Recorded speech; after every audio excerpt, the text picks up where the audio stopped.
제가 어릴 때 좀 했던 고생, 제가 어릴 때 느꼈던 그 슬픔들, 그 외로움들, 그런 것이 이제 와서는 오히려 저에게서는 큰 약이 되었고요. 목사님이 하늘에서 저를 위해서 수없이 기도해주고 있다는 그것이 제 삶의 용기에 얼마나 큰 보탬이 되었던지 말이죠.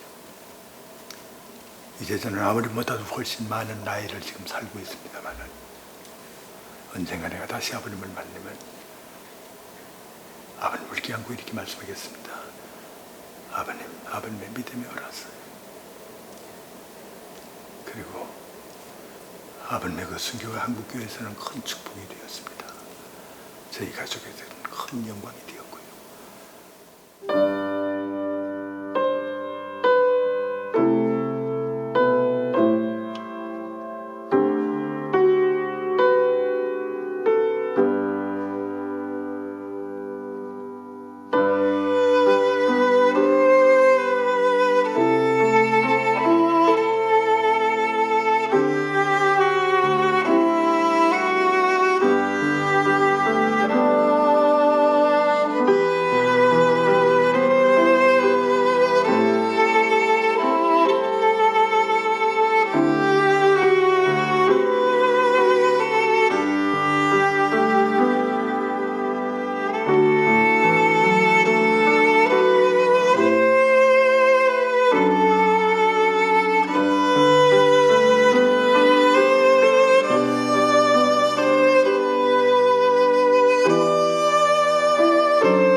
세계에 유례없는 커다란 성장을 이룬 한국교회. 2007년 평양 대부흥 100주년을 맞아 독립 장편 영화를 통해 주목받은 인물이 있다. 주기철 목사. 일제시대 신사참배 반대로 5차례 투옥당하고 옥중 순교했던 그가 주목받는 이유는 무엇인가? 아마도 한국교회의 가장 훌륭한 기억나는 순교자들은 많이 있는데 그 중에서도 주기철 목사님하고 손혜원 목사님 두 분이 대표적이거든요. 손혜원 목사님은 두 아들을 공산주의자인데 바치고는 그 죽인 두 아들을 자기 아들을 삼았다는 거, 그리고 자기도 또 순교했다는 거, 그리고 나반자들을 끝까지 사랑했다는 거, 이게 사랑의 사도로서 게다가 또 순교까지 했으니까 한국교회의 대단한 사랑의 본이죠. 주 목사님은 좀 다르게 일사각오의 신앙, 일편단심의 신앙, 불굴의 신앙, 일관성 있는 신앙, 아주 강력한 저항, 고통을 참으면서 끝까지 목숨을 바쳤어요. 여기에서 주 목사님의 그 순교 신앙이 대표적인 인물이라고 볼 수가 있어요. 그분의 목회나 그분의 사상이나 신학이나 삶이나 헌신 이런 것들이 다 합했을 때 주 목사님만큼 강력한 순교의 본이 한국교회는 없죠.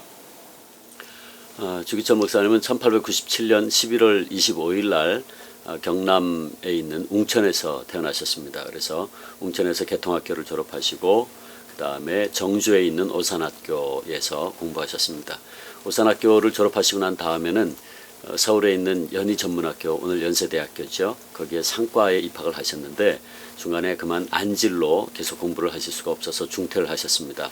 시리 가운데에 고향에 돌아와 계시다가 그때 마침 마산에서 김익두 목사님께서 부흥회를 하셨는데 그 부흥회에 참석하셔서 은혜를 받으시고 소명을 받고 그래서 평양신학교에 입학을 하게 됩니다. 평양신학교에서 졸업하시고 난 다음에는 부산에 있는 초량교회에서 처음으로 담임 목회 시작하셨고 그 다음에는 마산 문창교회에서 목회하셨고 그리고 마지막으로 평양 산정교회에 가셔서 목회하시다가 1944년 4월 21일 밤 9시에 감옥에서 순교하셨습니다. 주기철 목사를 대면했던 이들의 기억 속에 그는 어떻게 기억되고 있을까? 한복을 입고 참 이리 너무 단정하게 그 몸가짐이라든지 이리 흐트러짐이 없고 늘 참 단정하게 그렇게 앉는 자세도 늘 그렇게 하시고 침착하면서 제가 어렸을 때 받은 인상은 침착하면서 강인한 또 하나님과 예수 그리스도에 대한 신뢰라고 할까 신앙에 대해서는 철두철미 직선으로 가야 된다고 하는 어린 예배에 참석한 일들이 있어요. 그래서 어머니 옆에 앉아서 이렇게 뭐 주목사님을 이렇게 가까이 얼굴 맞대고 이렇게 이런 경험들은 없고 멀리서 주목사님의 모습을 보고 그 예배 분위기 막 찬송하고 환난과 핍박 중에도 성도는 신앙 지켰네. 뭐 내주는 강한 수용이요 방패와 병기 대신 이런 찬송들을 그저 뭐 어떤 때 보면 5번, 10번씩 그냥 계속 죽도록 충성하겠네, 죽도록 충성하겠네 이렇게 찬송 부르면 주 목사님이 안내상에 있고 어머니하고 난 밑에 앉아서 이렇게 쳐다보면서 그 어른들이 뭐 완전히 어떻게 보면 그냥 황홀경성에서 찬송하는 거를 나도 어릴 때 뭐 뭣도 모르고 그냥 따라하고 그러던 경험이 있죠. 아버님 주기철 목사님은 세상 사람이 알고 있는 것과 같이 그렇게 의지가 간 그리고 투사로서의 일본 가서는 그런 용기 있는 그런 분이라고 다 생각들 하고 계시는데요. 아들이었던 제가 알고 있던 저희 아버님은 오히려 인간적으로 너무나 인정에 약했고요. 눈물이 많았고 그리고 우리들이 갖고 있는 그런 오감을 다 갖고 있던 평범한 그런 사람이 아니었던가 이렇게 생각이 되어집니다. 세상 사람이 알고 있는 그렇게 믿음의 용사로서의 주기철 목사이기보다는 우리들에게는 그럴 수 없이 다정하고 그리고 우리들에게 모든 자신의 정을 다 쏟아주었던 그런 아버님으로 기억이 되었지. 아버님의 인간적인 모습이 가장 잘 나타나는 때는 아버님이 감옥에 가던 날 아침 늘 기도하시던 마루방으로 가셔서 기둥을 붙잡고 눈물을 흘리며 엉엉 어린아이 모양으로 우시던 그 모습. 하나님, 더 이상 제가 이 육신의 고통을 감당할 수가 없습니다. 그러니까 저를 빨리 하늘나라로 데려가 주시고 이 고통에서부터 저를 벗어나게 해주세요 하면서 울며 기도하던 그 아버님의 모습이 사실 진정한 인간적인 아버님의 모습이 아닌가 이렇게 생각이 되어집니다. 주기철 목사가 산정형 교회로 부임한 뒤 일제는 신사참배를 더욱 강요하게 된다. 일제의 신사참배는 무엇인가? 신사참배는 한마디로 일본의 조상신을 섬기는 것입니다.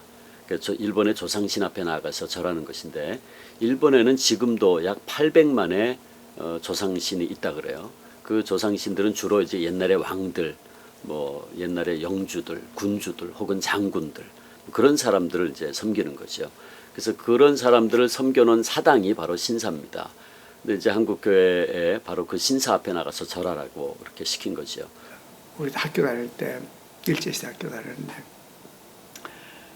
학교에 들어가면은 입구에서 그 신사 학교에 세우는 신사를 보고서 손바닥을 치고 절을 하고 이렇게 들어가고 또 조회 시간에 온 학생들이 다 모여서 1번 쪽을 향해서 박수치고 머리 숙여서 사익계례하고 절하고 황제한테 이렇게 했죠.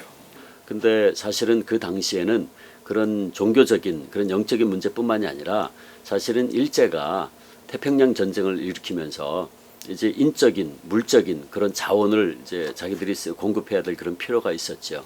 그래서 그때에 이제 조선과 일본은 하나다. 내선 일체를 부르짖으면서 그러니까 하나라고 할 수 있는 구심점이 뭐겠느냐. 그래서 결국은 신사를 내세운 겁니다. 그래서 그 신사 앞에 가서 절하게 함으로써 조선과 일본이 하나다라고 하는 것을 이제 강조하기 시작한 거죠. 뭐 국민의 예식이라 그래가지고 그 나라의 조직들 동반 반장까지 다 동원해서 주민들을 그룹으로 데리고 신사에 가서 절하게 했거든요. 또 직장은 직장대로 조직을 해서 그 사장을 대표자를 통해서 데리고 갔고 학교는 학교대로 선생님들이 데리고 갔고 또 심지어 길거리에서 전차가 지나가면 전차 타고 가다가 신사가 있는 데를 지나가면은 거기서 멎어요. 멎으면은 다 같이 전차 타고 있는 사람들이 신사를 향해서 절을 하고 나야 전차가 지나가고 이래서 어디서든지 기회만 있으면 신사에 절하지 않을 수 없도록 이렇게 조직적으로 했어요. 그 다음에 이제 일제가 가장 이제 자기들의 입장에서 봤을 때 골치 아팠던 것은 바로 교회였습니다. 교회가 이거를 철저하게 반대를 하니까 그래서 이제 한국민들을 전부 이걸 이제 절하게 하려면 결국은 그 제일 큰 이제 장애가 교회니까 교회를 그 다음에 이제 핍박하기 시작합니다. 그래서 그 각 교회의 노회라든지 총회에서 그 신사참배가 우상숭배 아니다라는 것을 결의하게 만들면서 이제는 각 교회에서 다 절하게 만들었죠. 당시 대부분의 한국교회 목사들이 신사참배에 굴복했지만 주기철 목사는 이러한 신사참배를 일사가고 신앙으로 저항하여 외로운 싸움을 계속하였다. 결국 그는 5차례 투옥당하게 되었고 가족들의 고통 또한 대단했다. 수차례 붙들려 가서 이번에는 죽는 줄 알았는데 이 산정현 강단에 다시 서게 되니 하나님의 은혜에 감사하오며 저를 위해 기도하며 기다려준 여러 교우들 앞에서 다시 설교를 하려고 하니 감개무량합니다. 그동안 받았던 육체적인 고통은 그래도 견딜 수가 있었지만 정신적인 고독감은 참 견디기가 힘들었습니다. 여러 명의 동지가 잡혀왔어요. 하룻밤 자고 나면 한 동지가, 또 하룻밤 자고 나면 2명의 동지가 일본에 항복하곤 했습니다. 우리 앞에 당면한 문제는 다 어렵습니다. 인간의 힘으로 감당할 수 없는 줄 압니다. 하여 제게는 하나님께 응답되길 원하는 5가지 기도 제목들이 있습니다. 첫째, 저의 기도는 죽음의 권세로부터 이기게 하여 주시옵소서입니다. 무릇 살아있는 만물이 다 죽음 앞에서 떨고 슬퍼만 합니다. 그러나 이 죽음이 무섭다고 제가 의의를 버리지 않고 제 믿음을 버리지 않게 주님 저를 붙들어 주시옵소서. 주님은 나를 위하여 십자가에 달려 죽으셨거늘 어찌 제가 이 죽음이 무섭다고 주님을 모른 채 하오리까? 주님을 위하여 10번 죽어도 좋지만 주님을 모른 채 100년 1000년 산들 무엇하겠습니까? 오직 일사각오가 있을 뿐이오니 이 목숨 아끼다 우리 주님 욕되지 않도록 사망의 권세에서 이기게 하여 주시옵소서. 둘째, 저의 기도는 장시간의 고난을 이기게 하여 주시옵소서입니다. 칼로 베고 불로 지지는 형벌도 한두 번이라면 당할 수 있겠지만 1년 10년 계속되는 오래 끄는 고난이라면 참으로 견디기가 어렵습니다. 그것도 절대 면할 수 없는 형벌이라면 어쩔 수 없이 당해야 하겠지만 말 한마디 타협하거나 고개 한번 까딱하면 그 형벌을 면할 수 있다고 생각될 때에 그 어느 누구도 넘어지기 마련입니다. 하물며 저 같은 연약한 약졸이야 이루 말해 무엇하겠습니까? 다만 주님만 의지하오니 저를 붙들어 주시옵소서. 오직 주님의 십자가만 보고 나아가오니 이 몸으로 이 환난을 이기게 하여 주시옵소서. 셋째, 저의 기도는 제 어머니와 처자를 주님께 부탁합니다입니다. 제게는 70이 넘은 어머니와 병약한 아내와 아들 넷이 있습니다. 어머니를 모셔야 하는 자식으로서의 의무도 지중하고 한 남편과 아비 된 책임도 무거워 더욱 괴롭습니다. 이 몸이 다른 사람의 발길에 채이고 상할 때 제 어머니는 얼마나 마음 아파하시겠습니까? 또 제 아내는 병약한 사람으로 저를 위하여 평생을 몸을 바쳤거늘 저는 남편으로서의 책임을 다하지 못했고 아비로서 자식을 키우고 돌보아야 하는 의무마저 저버리고 말았습니다. 짐승도 제 새끼를 사랑할 줄 알거늘 어린 자식 떼어두고 죽음의 길을 가지 아니할 수 없는 이 마음 한없이 괴롭습니다. 자비하신 주님께 부탁하오니 인정의 젖줄이 저를 얽매이지 않게 하여 주시옵소서. 순교자의 길을 갈 수 있도록 초인적인 용기를 주시옵소서. 넷째, 저의 기도는 의에 살고 의에 죽게 하시옵소서입니다.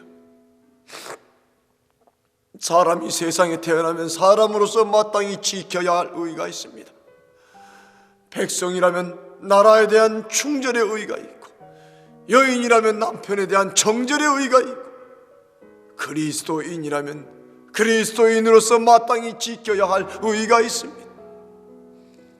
오직 그리스도의 신부로서 다른 우상에게 제 정절을 깨지 않도록 주님 저를 붙들어 주시옵소서. 제가 어려서 주 안에서 자랐고 주 앞에 헌신하기로 약속하였습니다. 어떤 환난이나 곤고나 핍박이나 기근이나 위험이나 적신이나 가리랴 그 무엇도 우리 주 예수 그리스도 안에 있는 사랑에서 끊을 수 없사오니 오직 의에 살고 의에 죽게 하시옵소서. 다섯째, 제 마지막 기도는 제 영혼을 주님께 부탁합니다. 옥중에서든 사형장에서든 이 목숨 끊어질 때에 제 영혼을 받아주시옵소서. 주님이 지신 십자가를 붙잡고 이 몸이 쓰러질 때 내 영혼을 주님께 부탁합니다. 아버지의 나라가 곧 나의 고향이요 아버지의 집이 곧 나의 집입니다. 죄악에 오염된 이 세상에서 나를 정결케 하사 하늘나라 영광의 존전에 서게 하여 주시옵소서.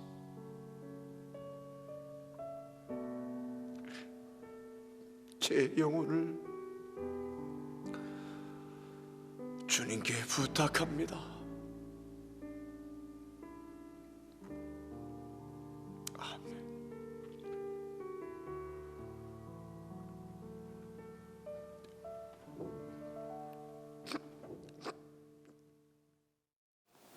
아버님이 만 5년 4개월 동안 감옥에 계셨어요. 횟수로 따지면 7년이었죠.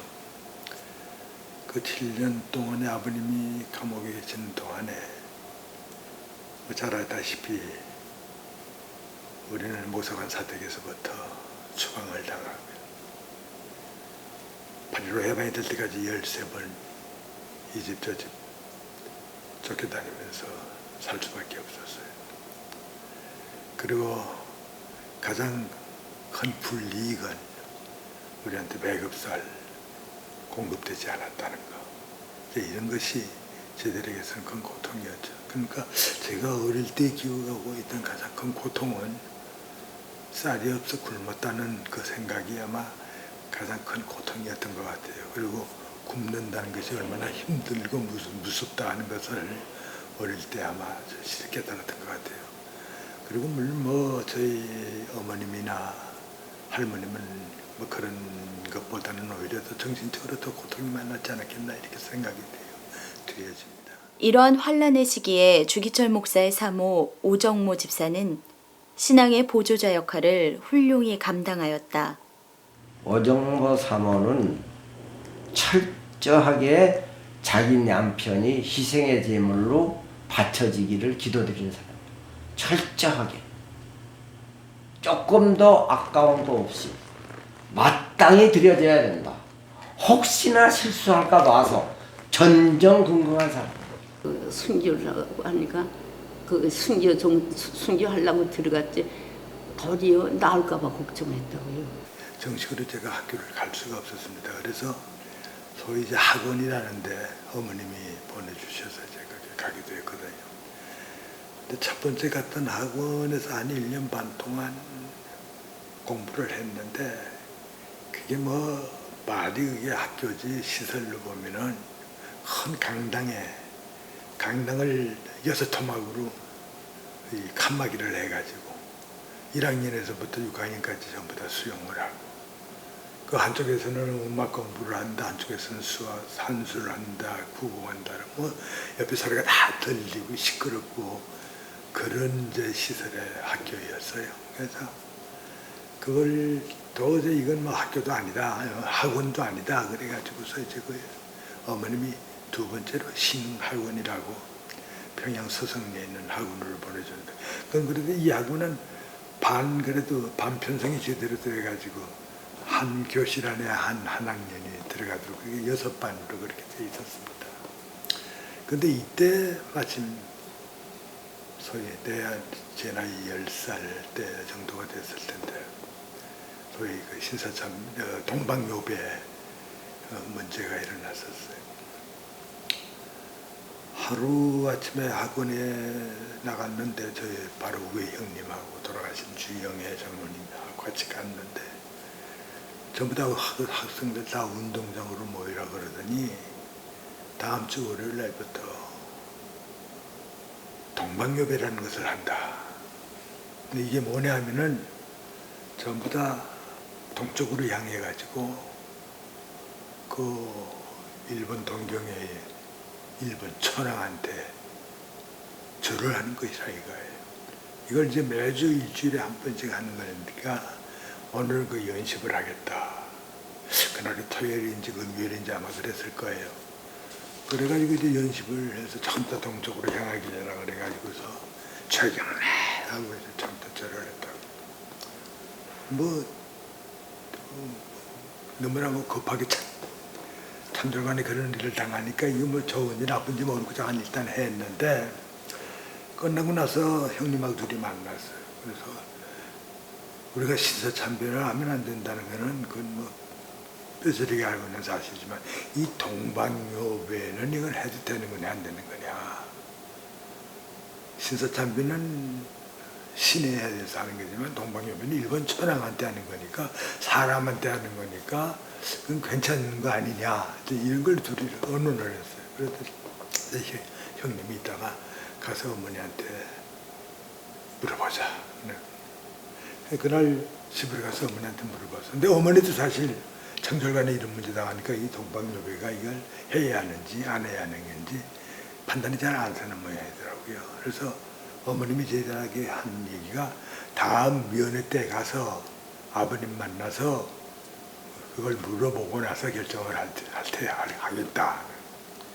그렇지만 우리는 내일 모레 당장 지금 무슨 이걸 하느냐 안 하느냐 하는 문제인데요. 다음 면회 때까지 기다릴 수가 없다는. 그래서 그 뜻을 이제 어머니한테 전했더니 어머님이 하시는 말씀이 그러면 그때까지는 너희들 양심에 해서 하는 대로 해라. 그 형님하고 둘이 의논을 했어요. 그랬더니 형이 이것도 하면 안 되는 것 같다. 뭐 일본 신한테 절하는 거나 일본 천황한테 절하는 거나 일본 사람 자신이 일본 천황이 신이라고 그랬으니까 결국 신한테 하는 거 아니냐. 그러니까 이거 우리 하면 안 된다. 월요일 날 아침에 가가지고 이제 동방요배를 처음 시작을 하는데 전부 다 동쪽으로 향하게 해가지고 사이길에 주대경례라는 걸 90도 각도로 완전히 꺾어서 절을 하는 겁니다. 근데 내가 이제 고기를 빳빳하게 세우고 있다가 이렇게 보니까 저쪽 6학년 있는 거 반에 형님들이 고기를 막 세워가지고 있더라고요.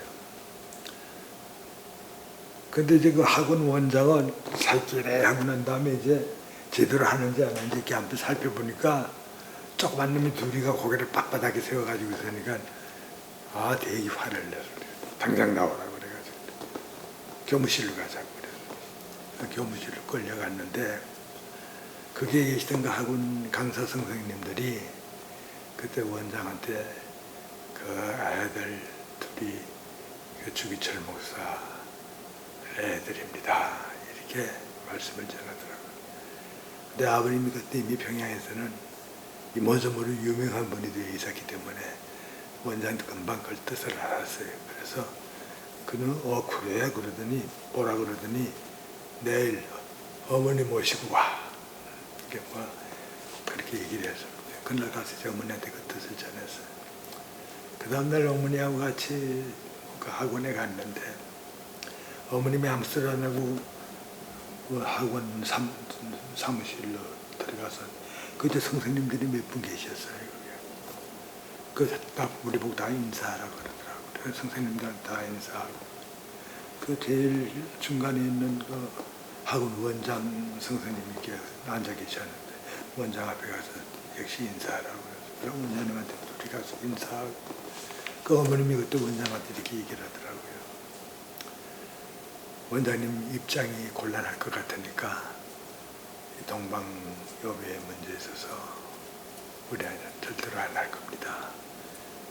그러니까 원장의 입장을 생각해서 둘이 다 자투를 시키겠습니다. 그러면서 어머님이 첨가해서 하시는 말씀이 그러나 언젠가 때가 오면은 그때가 오래도 가지 않을 겁니다. 반드시 오늘 교장선 학원 원장 선생님의 이 처사가 얼마나 부끄러운 처사이며 우리 아이들의 이 처사가 얼마나 자랑스러운 것이 될는 그때가 곧 온다는 것을 아마 알게 될 겁니다. 그렇게 인사를 이렇게 말씀을 하시더라고. 그 둘이서 이제 거기서 쫓겨나간 거예요. 그 다음에 이제 가족들이 세상에서 격리되어 고통받고 있었을 때 주기철 목사는 어떤 고문을 받고 있었을까? 저는 어렸을 때부터 부모님들로부터 또 삼촌들로부터 그분 당하신 고문에 대한 얘기를 참 많이 들었습니다. 참 말로 다 할 수 없는 고문을 당하셨더라고요. 보니까 보통 목사님을 공중에 매달아 놓고 때리는 거 이런 거는 그냥 기본이고, 그리고 손톱 같은 경우에는 벤치로 다 잡아 뽑아버리고, 그리고 대나무를 얇게 썰어가지고 나머지 뿌리는 다 후배 파내고, 그리고 발은 몽댕이하고 또 망치 같은 걸로 때려가지고 발 엉망진창이 됐었다 그러더라고요.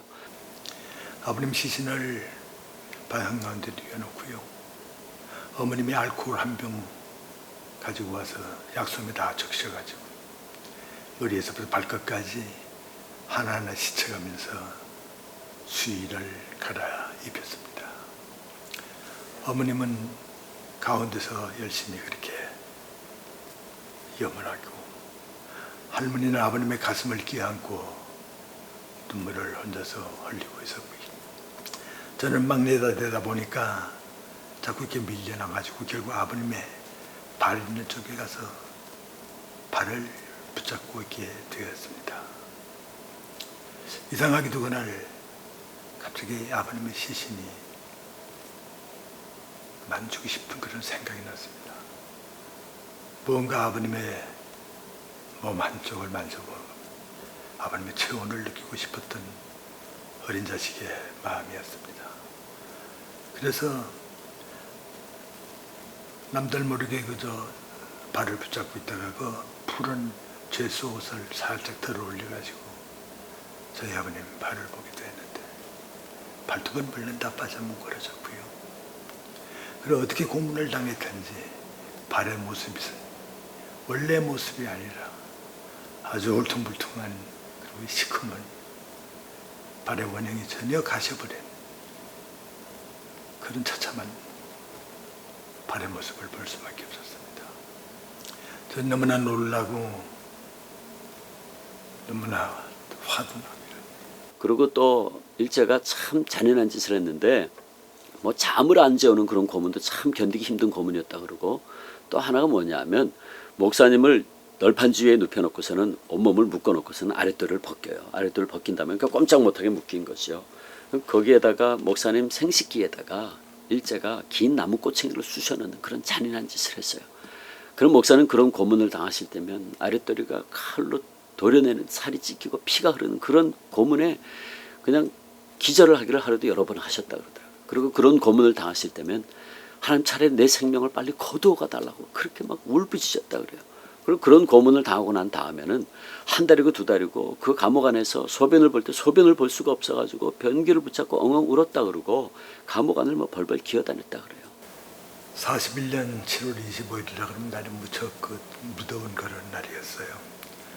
근데 그때 경찰서에서 연락이 오기를 어머님하고 할머님을 모시고 그렇게 면회를 오라고 그런 통달이 왔어요. 그래서 그때까지 할머니는 너무나 나이 연로하셔서 혹시 충격을 받을까 봐 절대로 면회를 안 시켰는데 그날 이상하게 할머니까지 모셔오라고 그래서 참 여하튼 좋은 일이구나 해서 이제 셋이 같이 평양 경찰서로 갔습니다. 근데 면회실로 안내가 되질 않고 지하실로 그날을 내려갔어요. 그 세면바닥 위에다 그대로 셋이 좀 앉아있으라 그래서 앉아있었는데 조금 있다가 아버님을 모시고 들어오더라고요. 아버님이 저희 할머니를 보고 깜짝 놀랐어요. 왜냐면 한 번도 면회가 되지 않은 할머니를 그날 경찰이 모셔왔기 때문에 아버님은 너무나 기쁘고 반갑고 그래서 거리가 좀 제법 떨어져 있었습니다만은 저희 할머니를 향해서 큰절을 하시고 그러시더라고요. 근데 얼마 안 있다가 저희들 보는 데서 아버님을 공중으로 매달아 놓고 그러고 갑자기 7, 8명쯤 되는 형사들이 나타나더니 그 방에 있던 고문하는 여러 가지 그 흉기들이 있었습니다. 그 흉기들을 들고서 아버님을 공중에 매달아 놓고 두들겨 패기 시작을 했습니다. 저도 그때 경황이 없어서 아버님이 몇 대 맞았는지 잘 기억도 안 나지만은 아무튼 한 20대 정도 맞지 않았나 이렇게 생각이 되어집니다. 공중에 매달린 채 그대로 기절을 해버리고 말았어요. 근데 사실 아버님이 기절하기 훨씬 그 이전에 제 옆에 바로 있던 할머님이 절도해가지고 그대로 쓰러지셨고요. 또 그 옆에 있던 저희 어머님은 깍지 끼우신 채 주여 주여 하면서 열심히 하나님 앞에 기도를 하고 있었습니다. 아버님이 공중에 매달린 채 기절을 해버리니까 형사들이 와가지고 끈을 풀어서 땅에다 뉘어놓고 찬물을 몇 바퀴씩 끼얹더라고요. 그래서 정신을 차리게 한 다음에 그 방에 조그만 책상이 하나 있었어요. 그 책상 위에 아버님을 얼려다 뉘어놓고 목이 뒤로 이제 그 떨어지도록 그렇게 뉘어놓고서 그 다음에 그 책상을 저희들이 있는 쪽으로 끌고 와서 갖다 옆에다 갖다 붙여놨어요. 아마 좀 자세히 쳐다보라고 하는 그런 뜻인 것 같아요. 그리고 형사 하나가 노란 주전자에다가 물을 가득 담고 또 형사 하나는 그 주전자에다가 새빨간 고춧가루를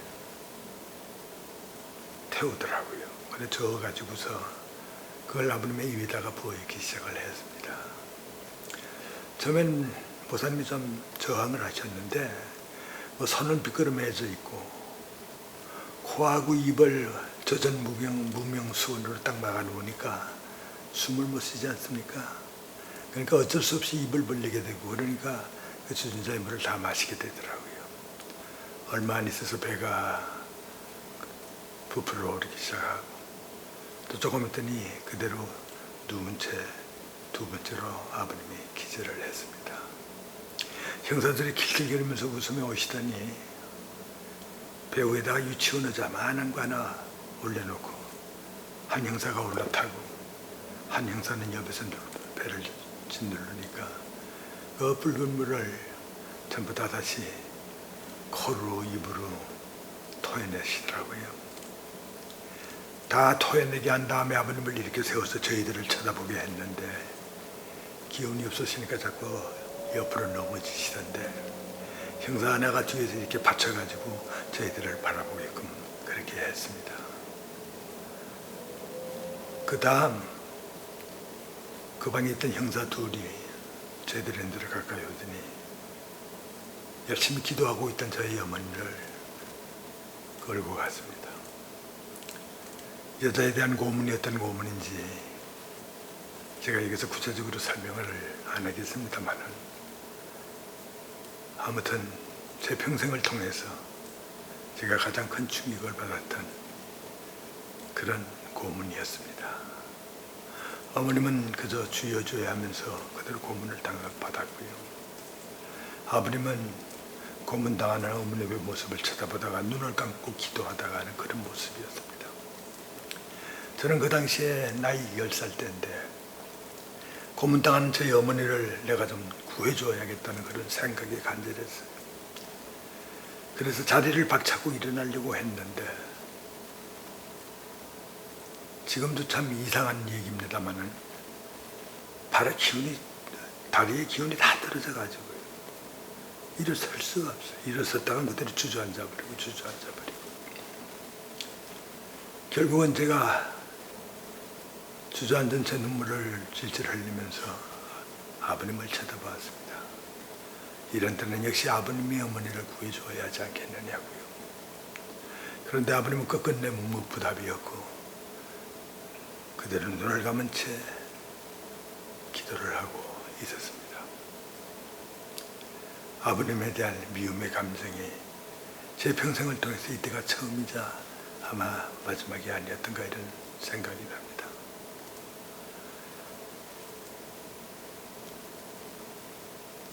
그 고문의 시작은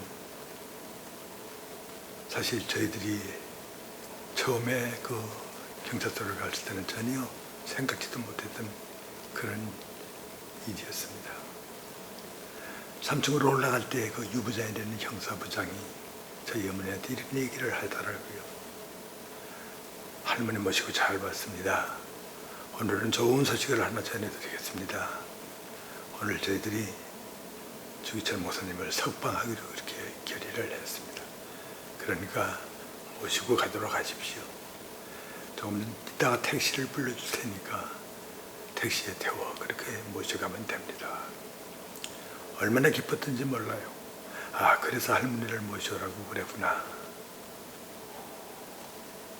그래서 저희 어머님도 그 형사부장한테 큰절을 하고 그렇게 고마워했습니다.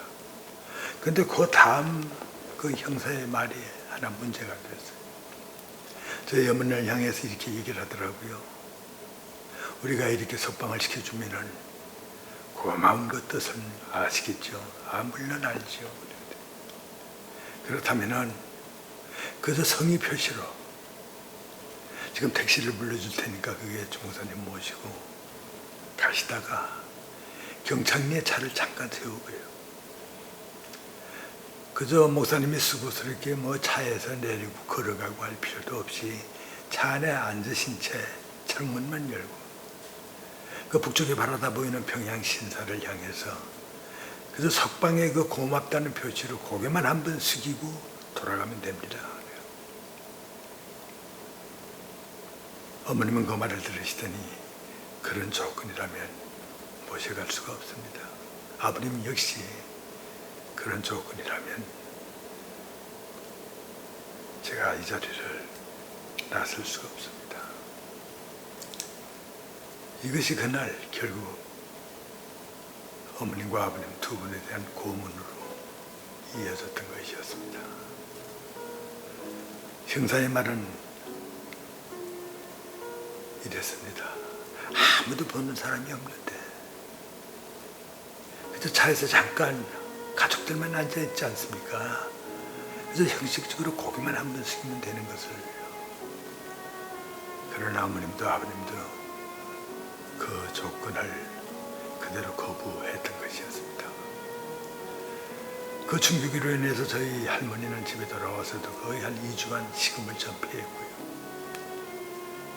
정신이 좀 오락가락했어요. 아침 일찍이 자고 일어나면 동네 밖으로 뛰쳐나가서 지나가는 행인들 목을 붙잡고 내 아들 주목사 살려내놓으라고 소리소리 지르고, 어머님은 저보고 혹시 할머니는 길 잊어버리면 큰일 난다고 모시오라고 그래서요. 저는 짜증을 내면서 길거리에 헤매는 저희 할머니를 모셔서 집으로 데려오곤 했습니다. 10살 때의 제 어린 추억이긴 합니다만 저는 그로 인해서 얼마간 실어증으로 고생도 했고 그 후에는 아주 심한 말더듬이가 돼서 첫마디를 하려면은 그 한 1분간 덜덜덜해야 겨우 한마디씩 하는 그런 고통도 받았던 것입니다. 지금 생각해 보면은 주기철 목사가 순교하기 약 3주 전 아들 주광조 장로는 아버지의 살아생전 마지막 모습을 보게 된다. 아버님이 평양 경찰서에 있다가 평양 형무소로 옮겨간 것이 어머님과 아버님과의 그 엄청난 고문을 당하고 난 한 달 후였습니다. 그리고 형무소에 가서 3년 동안 아버님이 계시면서 일본과 투쟁을 하시며 자신의 믿음을 지켰죠. 그런데 저한테는 하나의 큰 변화가 왔어요. 경찰서에 있을 때는 제가 어머님 급 따라서 한 달에 한 번 정도 아버님 비원회를 갈 수가 있었는데 형무소 규정은 미성년자는 무조건 위원회가 사절이었어요. 그래서 저는 3년 동안 아버님을 한 번도 만나 뵈울 수가 없었고요. 그 당시에 왕복 엽서라고 있었어요. 엽서가 두 조각인데 한쪽에다가 내가 아버님한테 편지를 써서 발신해서 보내면은 아버님이 그것을 읽고 반을 찢어내고 나머지 빈 공간의 반에다가 아버님이 저한테 답장을 써서 보내주는 그런 형식이었습니다. 그 평지반열로서 3년 동안 아버님과의 대화를 나누곤 했었죠. 그런데 1944년 2월달 어머님이 면회를 갔는데 이상하게도 그날 아버님은 막내 광조가 꼭 좀 보고 싶다고, 면회가 안 된다는 그 규정을 너무나도 잘 알고 있는 아버님이 자꾸 막내 광조를 보고 싶다고 이렇게 어머니한테 가르치더래요. 아마도 그때 제 후에 형님 3분, 큰형님, 둘째 형님, 셋째 형님이 전부 다 평양에서 살지 못하고 피신을 해서 각지에 흩어져 살아 있었으니까 저는 너무 어려서 그대로 평양에 남아 있었고요. 그러니 아버님이 그 사정을 너무 잘 아니까 아들 사형제 중에서 대표적으로 그저 평양에 남아있는 아마 저를 보고 싶어 했는지 모릅니다. 그렇지 않으면 제가 너무 어리니까 가련해서 또 보고 싶었는지도 모르고요. 어떻든 자꾸 보고 싶다고 그렇게 말을 하니까 어머님이 꾀를 하나 냈습니다. 요담 면회 때 광조를 데리고 와서 정식으로 면회는 못하지만은 면회실 밖에 세워둘 테니까 들어올 때 그 공간을 통해서 아들을 한번 보라고. 그날이 1944년 3월 31일 아버님이 순교하기 21일 전이었습니다. 아침 일찍 일어나서 오늘 아버님을 만나 뵈온다고 가슴이 울렁거리면서 아침도 제대로 먹는 둥 마는 둥 하면서 평양 형무소로 갔습니다. 점심도 굶고 오후 4시쯤 돼 가지고야 아버님과 저와의 3년 만에 처음이자 그리고 이 세상의 마지막 면회가 이루어졌던 것이었습니다. 물론 그 면회는 아버님이 제 머리를 쓰다듬어 주면서 인자한 웃음을 띄우면서 저를 쳐다보고 대화를 나누는 그런 정을 나누는 그런 호화스러운 면회는 아니었습니다. 2월달 면회 때 어머님이 아버님과 약속한 대로 면회실 문을 활짝 열어젖히고요. 그리고 어머님이 고무신을 어떻게 훌쩍 벗어버리더니 그걸 바로 신는지 하면서 허리를 쭉 굽혔어요. 그 면회실 안에 저희 아버님이 그때 저를 쳐다보고 웃고 있는 모습이 얼핏 보였어요. 3년 만에 처음 보는 저희 아버님의 모습에 저는 아무 생각도 나지 않고요. 가축이 났다는 생각이 세뱃절을 해야겠다는 그 생각 나더라고요. 3년 동안 세배를 못했으니 지금 큰절이라도 한번 해야겠다. 그래서 그때 그 자리에서 차례자세로 아버님한테 180도로 고개를 숙여서 큰절을 했어요. 그리고 그리운 아버님의 모습을 보기 위해서 다시 고개를 들었을 때 아버님의 모습은 이미 사라져버렸고 붉은 철문이 닦인 채 눈앞을 가로막고 있었습니다. 제가 큰절을 할 때 안에서 간수가 저를 보았어요. 그 밖에 있는 건 누구냐? 빨리 문 닫아. 그 소리와 더불어 문이 닫혔고 그리고 아버님을 저는 영영 놓쳤던 것이었습니다. 불과 2, 3초 제가 아버님을 볼 수 있었던 시간이었던 것 같습니다. 그런데 이상하죠. 오늘까지 평생 저를 지배하고 있는 아버님의 모습은 꿈에서 보던 생시에도 보던 또 아버님의 사진이 여러 장 저희 집에 있습니다만은 그런 모습의 아버님이 아니라 이 마지막에 돌아가시기 전 21일 전 마지막 면회 때 불과 2, 3초 봤던 그 짧은 시간의 아버님의 모습이 제 마음과 제 가슴에 그대로 박혀 있는 것 같습니다.